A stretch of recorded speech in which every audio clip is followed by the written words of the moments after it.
Hello hello, j'espère que vous allez bien. On se retrouve aujourd'hui du coup pour un nouvel update lecture, donc mes lectures de la semaine passée.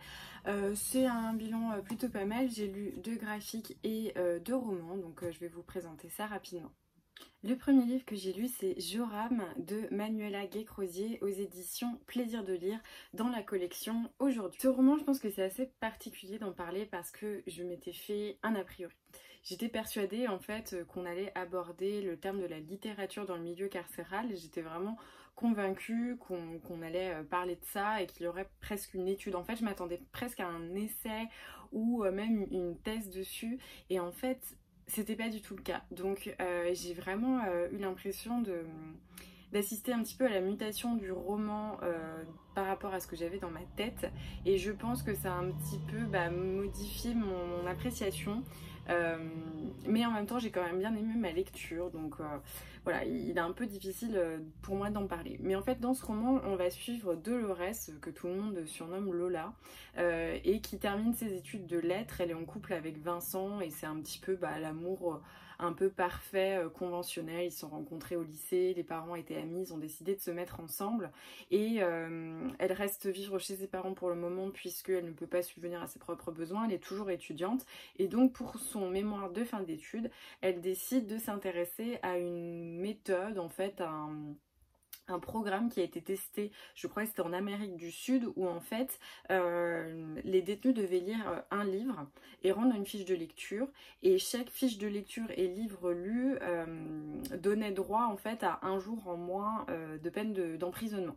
Donc elle s'est dit je vais essayer de faire quelque chose de similaire et d'aller dans les prisons pour créer ce programme. Donc elle se lie avec une prison et elle entame en fait son processus, et dès le début elle rencontre un détenu qui s'appelle Joram, qui est emprisonné pour une peine de 30 ans et qui, à l'évocation de son prénom, va juste faire une crise énorme. En fait, elle va très vite trouver que ce mec est hyper mystérieux, il peut être hyper intéressant comme il peut tout de suite se braquer et être très colérique, et en fait, il va pas accepter les règles de son jeu pour le programme de littérature et va lui dire ok, moi je vais croupir ici pendant 30 ans, donc en fait j'ai envie que vous me parliez de votre vie et moi je vous parlerai des livres que j'ai lus, et s'ensuit un petit peu une relation comme ça, et en fait au fur et à mesure, au travers des écrits et des échanges en fait sur les fiches de lecture qui en fait démarrent toujours du livre mais qui vont sur autre chose, et Joram il va lui confier une partie de sa vie, pourquoi il est là, etc., etc. Donc Dolores va être super intriguée par ce mec, et en fait ça va prendre beaucoup de place dans sa vie en fait, et ce même à partir du moment où elle quitte la prison, et ça va forcément avoir des liens avec son quotidien. Et en fait c'est je sais pas trop comment, en fait je sais pas trop comment en parler parce que il y a des choses que j'ai beaucoup aimées et d'autres qui m'ont foncièrement agacée. Là où ce que j'ai bien aimé, même si c'est pas ce à quoi je m'attendais, c'est l'histoire romancée en fait de la vie de Joram au travers ses lettres, où il va lui expliquer pourquoi il est arrivé là, il va lui expliquer son départ difficile dans la vie. Voilà, c'est un contexte un peu particulier, et forcément ça change de Dolores qui a une petite vie bien rangée avec des parents qui sont bien sous toute couture, mais entre guillemets en apparence, et donc ça va la confronter à ces choses-là, et on apprend un milieu de placement de famille d'accueil, de ce qu'on peut ressentir l'enfant quand il est placé en famille d'accueil, et la difficulté de certains milieux. En plus voilà, il y a eu des histoires de violence dans son passé, donc on apprend plein de choses, et c'est assez intéressant parce que c'est une histoire qui est assez brutale, qui est pas douce, qui est pas hyper c'était pas tout est beau partout, on a une nouvelle famille, c'est super, plein d'avenir, etc. Donc il explique toute la difficulté de ces placements en famille d'accueil, de ce milieu social, etc. Donc ça c'était très intéressant. J'ai moins aimé le côté petit pic un peu développement personnel qui m'agace toujours, et c'est vrai que ça je vous en ai déjà parlé, où tout va bien dans sa vie et d'un coup elle rencontre ce mec dans la prison qui lui a eu un passé difficile, et ça l'a fait remettre en question toute sa vie, son mec, ses parents, son petit job, etc. Enfin j'ai trouvé que c'était un peu ridicule parce que, encore une fois, le questionnement venait directement en un claquement de doigts comme ça, dès qu'elle apprenait à connaître ce mec.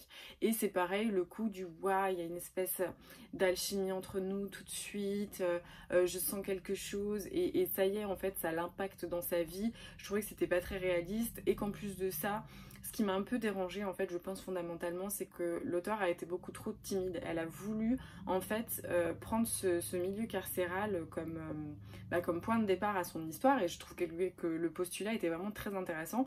Mais moi, ce qui m'a dérangée, c'est le côté un petit peu trop confortable de la morale, où, en fait, dans l'histoire, elle n'a pas du tout pris de risque par rapport à Joram. Donc, je vais pas vous en parler parce que si vous avez envie de le lire, ça serait un petit peu vous spoiler. Mais j'ai trouvé que c'était presque un peu hypocrite dans la manière de faire, parce que quand on parle du milieu carcéral, je suis désolée, tout est pas beau, tout est pas machin. Les détenus, c'est pas que des mecs qui sont hyper sexy. Tous les détenus sont pas des gens qui vont avoir une grande richesse intellectuelle et qui vont pouvoir faire des débats comme ça. Enfin, je trouvais que du coup c'était c'était hyper confortable moralement d'avoir pris Joram, qui était quelqu'un de super intellectuel, qui avait une plume fabuleuse. Le mec, il a jamais été à l'école, mais par contre, il t'écrivait des romans dignes, je sais pas, de Saint-Exupéry. Donc, j'ai trouvé que ça a été confortable. Franchement, dans la morale, c'est pareil, hein. La raison pour laquelle il est là, donc j'en parlerai pas après, mais j'ai trouvé qu'il n'y avait pas du tout de prise de risque, que du coup c'était un peu hypocrite par rapport au milieu carcéral, parce que je pense que vraiment on aurait pu faire une super histoire sur ce truc de la littérature, de l'évasion, avec des hommes qui sont condamnés pour des peines qui vont de 20 à 30 ans pour des délits et des crimes qui sont graves. Et là, voilà, donc difficile de vraiment vous en parler sans aborder ce point particulier, mais ça m'a vraiment déçue, parce que même si j'étais super happée en fait par l'histoire de Joram, hein, je l'admets, même si c'est pas ce à quoi je m'attendais, j'étais bien dedans, hein. Je l'ai lu rapidement d'ailleurs, je pense qu'il fait 300 pages et je l'ai lu super rapidement. Donc j'aimais bien la vie de Joram, j'aimais bien la manière dont c'était raconté, etc. Mais il y a tous ces petits aspects en fait qui m'ont dérangée et qui font que ma lecture, j'ai été un peu... Voilà, j'ai eu du mal à le noter honnêtement, parce que il y a tous ces points qui m'ont dérangée, il y a ces points où je peux pas vraiment en vouloir au roman parce que c'était des a priori, et ça du coup le roman ne peut rien y faire. Mais voilà, pour ça j'ai trouvé qu'il y avait des choses un peu confortables qui ont été faites, et j'ai regretté qu'on n'ait pas vraiment une véritable réalité sur le milieu carcéral et tout ça. Mais en tout cas c'était intéressant, c'était une lecture qui sortait de l'ordinaire, et puis je trouve que les livres qui font parler, c'est toujours quand même des bons livres, même si l'histoire était pas exactement comme je l'aurais souhaité. Donc voilà, n'hésitez pas, parce qu'en fait c'est le deuxième livre que je lis de cette maison d'édition, qui est une maison d'édition suisse, et je suis impressionnée par la ligne éditoriale et la qualité en fait des romans, parce qu'à chaque fois c'est vraiment des belles découvertes avec des pistes de réflexion sur des sujets que je trouve toujours très intéressants. Donc c'est vraiment une maison d'édition que j'apprécie, et j'ai vraiment envie de continuer la découverte de leur collection, parce que c'est vraiment des ouvrages choisis. En plus de ça, je viens de me rendre compte que ma robe est totalement froissée. Je suis désolée, mais le repassage en été, moi je fais au minimum. Ensuite, j'ai lu Une maison parmi les arbres de Julia Glass aux éditions Gallmeister. Bon, encore un livre super difficile sur lequel donner mon avis et une chronique. Donc parlons du résumé. En fait, on suit même personne d'ailleurs. Bref. Mortlaer, c'est un brillant illustrateur et romancier en fait d'histoires d'enfants. En gros, dans ma tête, je l'ai un peu assimilé à un Timothée de Fontbelle dans l'imaginaire et la morale des histoires, avec un peu de Roald Dahl, et puis je sais pas, des dessins un peu à la Jim Kay, ou même l'illustrateur d'ailleurs de Roald Dahl, je sais plus comment il s'appelle.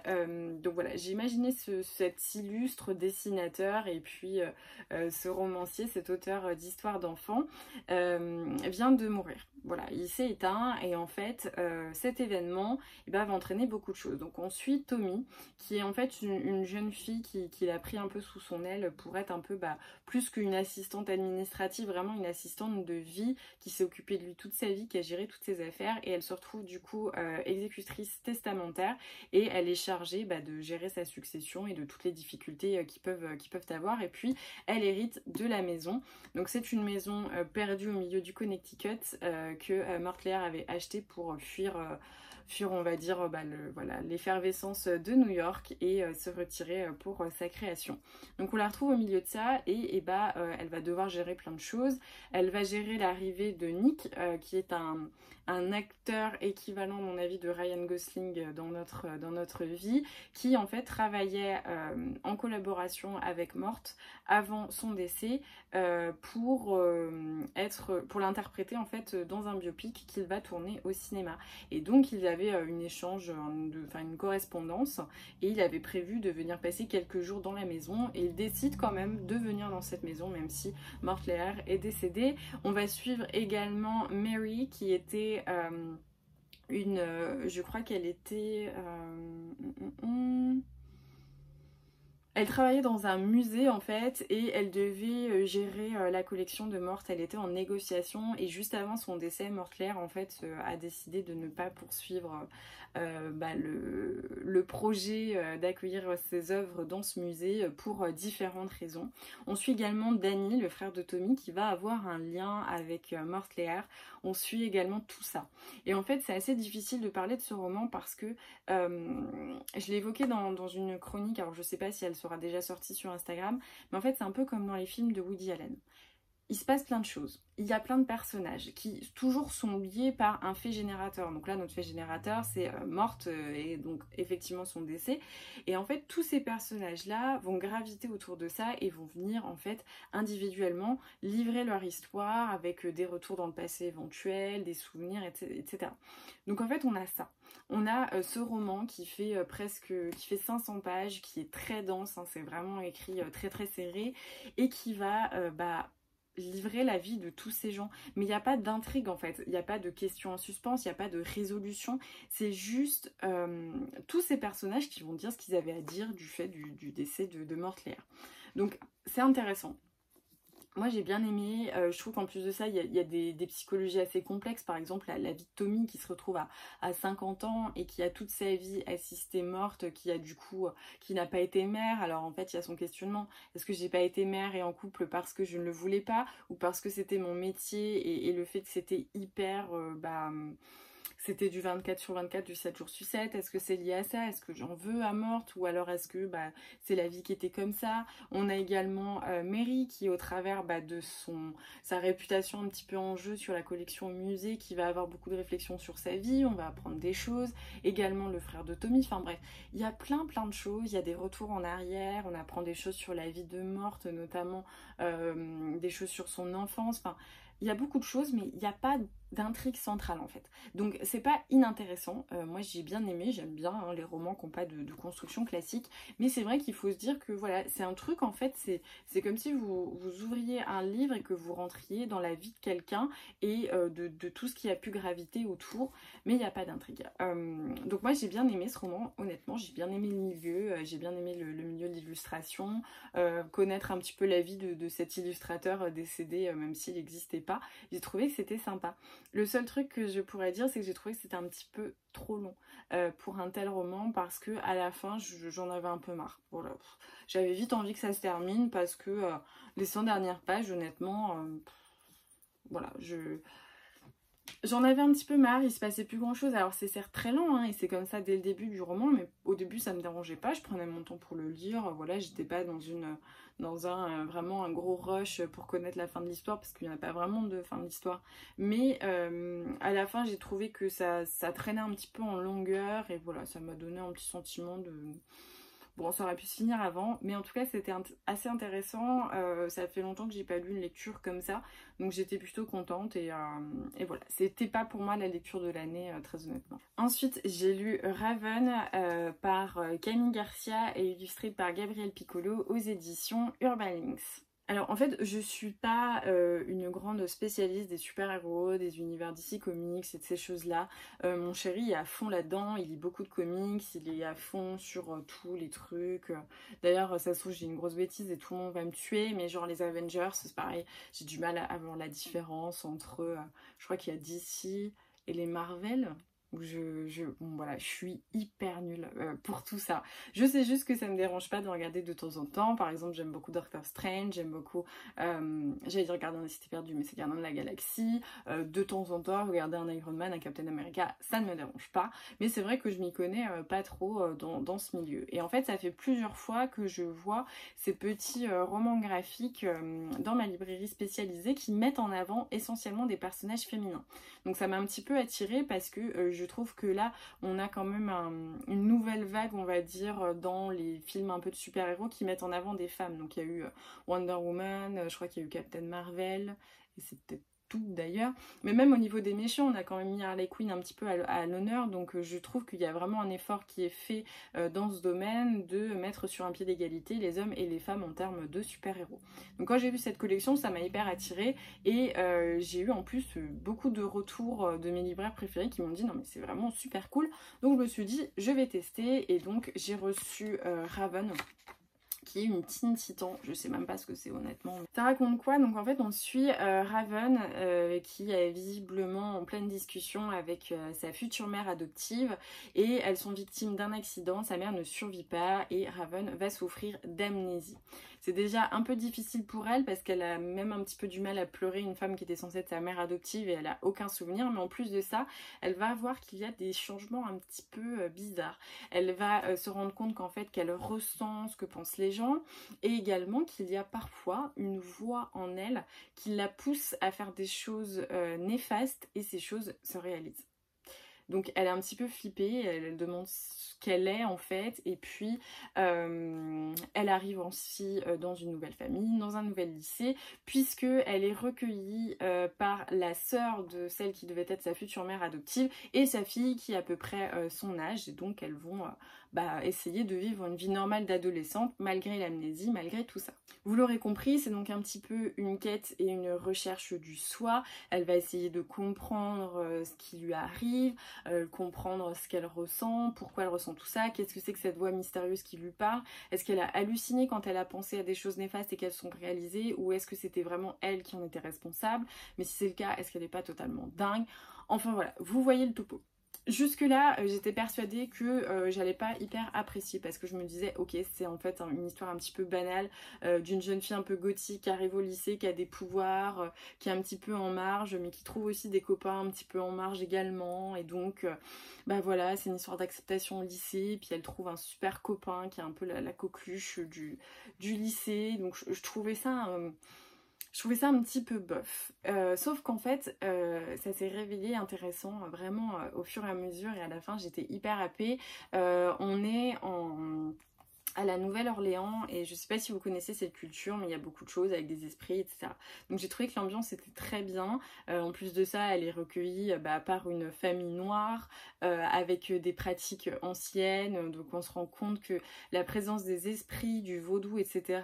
est très présente. Et l'environnement était hyper chouette, et on se rend compte petit à petit que celle qui devait être sa tante adoptive, on va dire, elle sait peut-être ce qui se passe dans la tête de Raven, et que peut-être il y a un lien avec l'histoire de sa mère, sa vraie mère, et peut-être que les esprits sont peut-être un petit peu là, enfin voilà.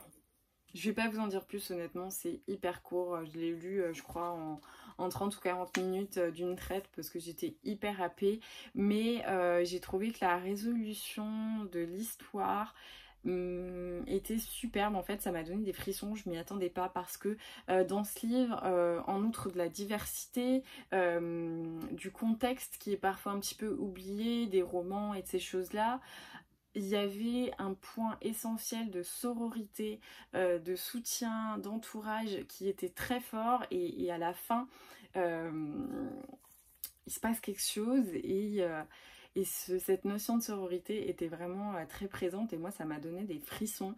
Ce lien en fait avec les anciens, les esprits, tout ça, enfin si vous aimez ce genre de truc, n'hésitez pas, parce que outre la construction du coup de ce super héros, enfin de ce Teen Titan, hein, si ça s'appelle comme ça, et il y avait tous ces trucs là qui étaient super beaux à voir illustrés. Et puis je vous mettrai quelques planches, mais en fait il y a tout un camailleux de gris, de noir et de violet, et ça donnait quelque chose ouais, un peu spirituel, un peu mystique. Et j'ai beaucoup aimé cet environnement. J'ai trouvé que c'était vraiment super sympa. Donc voilà, c'est encore une fois, c'est difficile de vous en parler parce que c'est très très court. Mais je pense qu'il faut pas... Enfin, quand on le feuillette comme ça, on se dit ouais, ça a l'air d'être des comics, enfin un trait de crayon un peu à l'américaine, ça a l'air de se passer dans un lycée. Enfin voilà, sur le coup, je me suis dit bon, finalement, dans quoi je me suis lancée. Mais même si moi, c'est pas ma sensibilité, j'ai bien aimé le traitement de couleur qui était fait parce que si on regarde bien, il y a toujours un petit peu un lien avec les émotions, etc. Mais c'est surtout bah, cette espèce de lien avec la culture de la Nouvelle-Orléans, du vaudou, des esprits, de tout ça. Enfin, franchement, c'était super cool. Enfin, j'ai lu Deep Sea Aquarium Magmel, donc aux éditions Vega par Kiyomi Sugishita. Je vous l'avais présenté dans un book haul spécial graphique, mais c'est un manga que j'ai acheté à ma libraire spécialisée puisqu'il y avait le petit macaron, le coup de cœur de ma libraire préférée. Et souvent je lui fais voilà, une confiance plutôt aveugle, donc je l'avais pris. Et en fait, quand je l'avais feuilleté, j'étais tombée sur des dessins qui étaient absolument somptueux. Il faut savoir que moi, j'aime énormément le milieu aquatique. J'adore regarder des reportages ou documentaires en fait sur les abysses, sur ces milieux marins et ces créatures en fait abyssales, un petit peu mystérieuses. C'est le genre de truc que j'aime beaucoup regarder. Et donc bah là, plein dans le mille.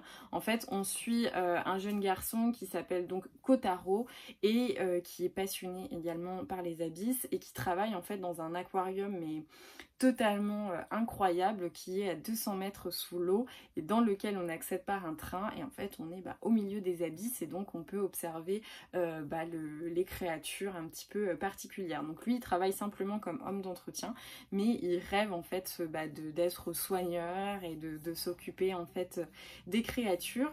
Et on va le suivre en fait dans sa petite vie à l'aquarium. Donc il n'y a pas de grosse intrigue, hein, c'est pas un gros truc où il se passe plein de choses, c'est très doux, presque contemplatif.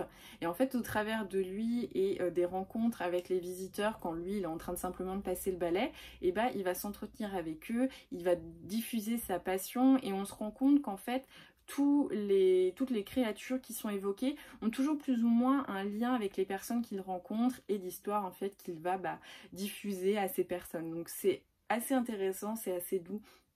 Il se passe pas grand chose mais on rencontre tous ces personnages et ça permet voilà, d'aborder ces créatures et puis il va rencontrer le directeur de l'aquarium qui va se rendre compte que c'est un jeune homme absolument passionné et c'est une rencontre qui va aboutir peut-être sur quelque chose.